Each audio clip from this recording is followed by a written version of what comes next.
شريف البدوي والعام العاشر لتكوادي.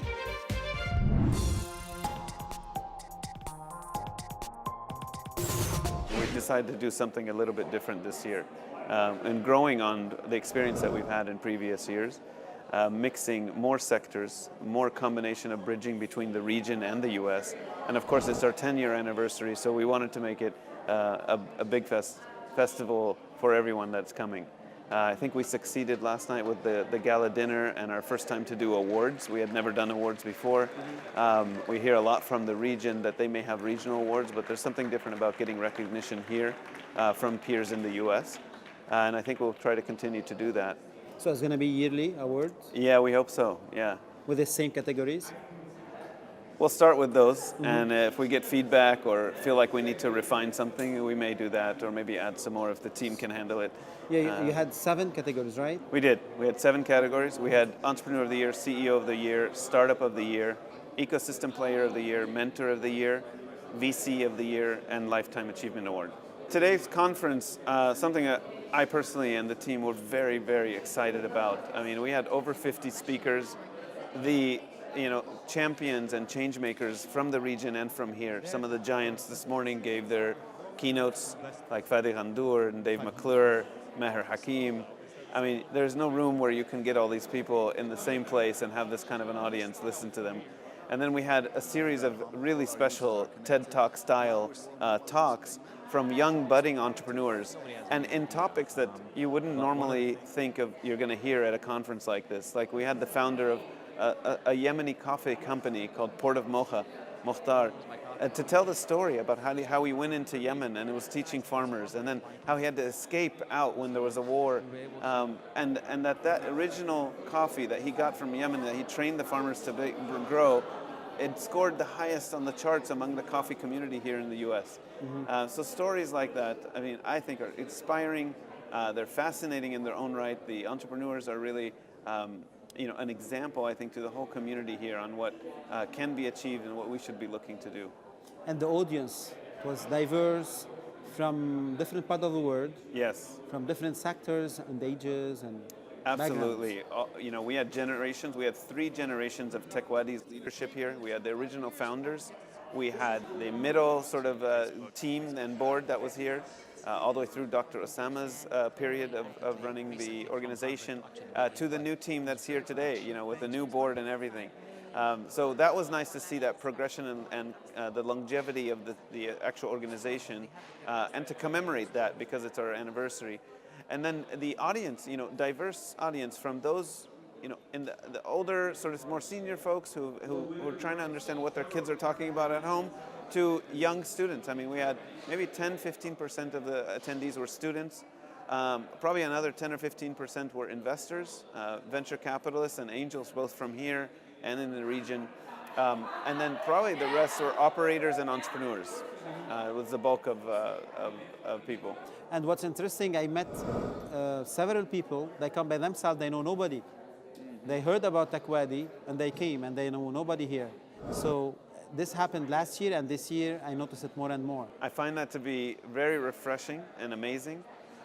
It's really interesting, no matter how many people do know about an organization, there are still millions who don't. And we tried our best this year in particular to reach out through our social channels and through our partner networks to people who had never heard about Tekwadi, never been to an event. And so I'm so glad to hear that from you and hear that there was a turnout of folks who this is their first time even to hear about the organization. My wife and other folks who work at Facebook or Google or Apple or Uber just told a friend of theirs at work, and they, oh, what's Tekwadi? And from that it sparked this interest, and they came to the event. And I think they're hooked after that, and they will be constant attendees. Interesting. Talking about Tekwadi itself, now we call it organization. It wasn't the same at the beginning. I met with Tekwadi the first time I covered Tekwadi was 2010 in Washington, D.C. It was the first event outside the Bay Area. Outside the Bay Area. Exactly. Yeah, the progression is fascinating. It started out 2006, maybe slightly before, without a name, as a networking group for Arab diaspora here in the Bay Area. We have a bunch of immigrant Arabs who come here, they work in tech, but they don't know anybody, they don't have social circles, so they get together. And TechWadi sort of started for that purpose, as a social network. And evolved quickly into, well, let's have an event, a mixer, or a talk, and invite people to the talk. And it turned out to be that, you know, people from this community are in every leadership position in every sector here in the Valley for the last 30, 40 years. And from venture capital to semiconductors to new internet technologies and mobile and the new stuff. So it turned out that we have a great asset to leverage by bringing these people together. And then it moved into sort of its middle phase of a little bit more activity in the region, a little bit bigger presence even here. Mentorship and sort of bespoke acceleration became a part of it a few years ago. And the last phase, I would say just the last couple years as I've been involved, we're trying to do a ton more in the region. In 2016, we went to over 14 countries in the Middle East to put on programs there, working with partners on the ground and running a lot of them ourselves, like workshops and trainings and boot camps, all across North Africa, the Gulf countries, and of course the Levant region. Mm-hmm. So, in 2017, after the 10th anniversary of TechWadi, what do you promise as you're the responsible number one of TechWadi now? So what I dream to happen, and sort of our vision for what's going to happen in the next year and beyond, is that we're going to get deeper embedded into the different ecosystems in the region, in each of the countries, because now we're starting to make a move this year from, not we, but the ecosystem is starting to make a move from a generalized region to each country specific and go a little bit deeper.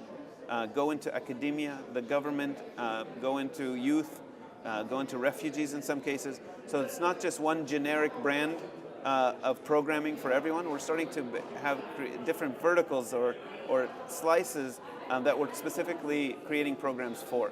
So to me, that's very exciting. And we're a bridge. So, you know, our mission is about bridging entrepreneurs from here and the region together. And so we also bring entrepreneurs and the other delegations, including government and academia and stuff, and corporates, to the Silicon Valley in order to connect them to the culture here, to learn from experts here, to visit these top tech companies that you hear about, and to get training to go back, because it's not a few people alone won't be able to change 500 million people. But what we can do is train trainers. And the more we train the trainers over there, they can be self-subsistent, they can do this on their own. And as you know, Silicon Valley is a mindset, not a location necessarily. And we think this can happen anywhere in the world. So we hope to further that mission this year. We hope to do more programming than we ever have done before in both directions. And we hope to grow the team. Because as you know, TechWadi has been a nonprofit. We are a nonprofit, and we've had a very lean team, or almost no team, until just a few years ago. We started to have 1.5. Now we have a team of 5 on staff, and I'm hoping to continue to grow its budget and the team. Sharif Al-Badawi, congratulations on the 10th anniversary of TechWadi. Thank you so much. It's a pleasure. Thanks a lot for your time. My pleasure. Thanks so much.